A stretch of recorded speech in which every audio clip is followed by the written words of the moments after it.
Karibu tena kwenye mwendelezo wa hadithi yetu ya kutoka machungani hadi kiti cha enzi. Jeshi lililipuka kwa furaha, wakipiga kelele, wakikimbia mbele, lakini katikati yao alisimama kijana mdogo, mtulivu. Hakujigamba, hakujivuna. Alisimama tu kama mtu aliyemaliza jukumu lake. Juu ya kilima, mfalme alikuwa akitazama. Uso wake haukuwa na furaha kama wengine. Macho yake yalikuwa yamekaza, yakiwa yamejaa mawazo. Alimtazama kijana yule kwa umakini mkubwa, na ndani yake swali likazaliwa. Huyu ni nani?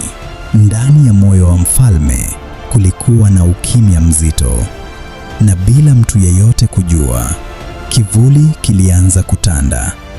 Kijana akaanza kuongozwa katikati ya askari. Kila aliyempita alimwangalia kwa mshangao. Hatua zake zilikuwa za utulivu, lakini zilibeba historia, na hatimaye alisimama mbele ya mfalme.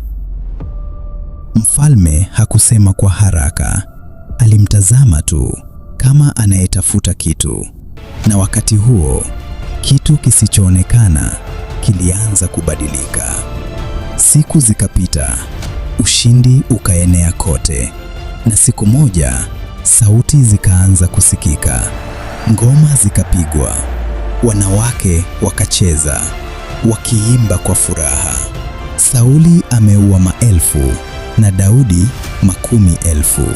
Kicheko kikajaa hewani, shangwe ikaongezeka. Sauli ameua maelfu na Daudi makumi elfu. Sauli ameua maelfu na Daudi makumi elfu. Lakini mbali kidogo, mfalme alisimama kimya.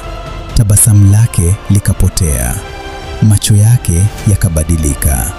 Maneno yale yalimchoma moyoni, na ndani yake moto ukaanza kuwaka, sio wa vita, bali wa wivu. Wakati watu wakishangilia, kijana alikuwa bado hana hofu. Hakujua kilichokuwa kinaanza, lakini mfalme alijua. Tangu siku hiyo, hakumwona tena kijana yule kwa macho yale yale, na kile kilichoanza kama ushindi sasa kilikuwa mwanzo wa hadithi nyingine yenye maumivu, mashindano na hatima isiyozuilika. Na hapo kila kitu kilianza kubadilika. Je, nini mwisho wa wivu na chuki ya mfalme? Je, kijana huyu mdogo ataishinda chuki ya mfalme? Tukutane sehemu inayofuata ya hadithi yetu ya kutoka machungani hadi kiti cha enzi.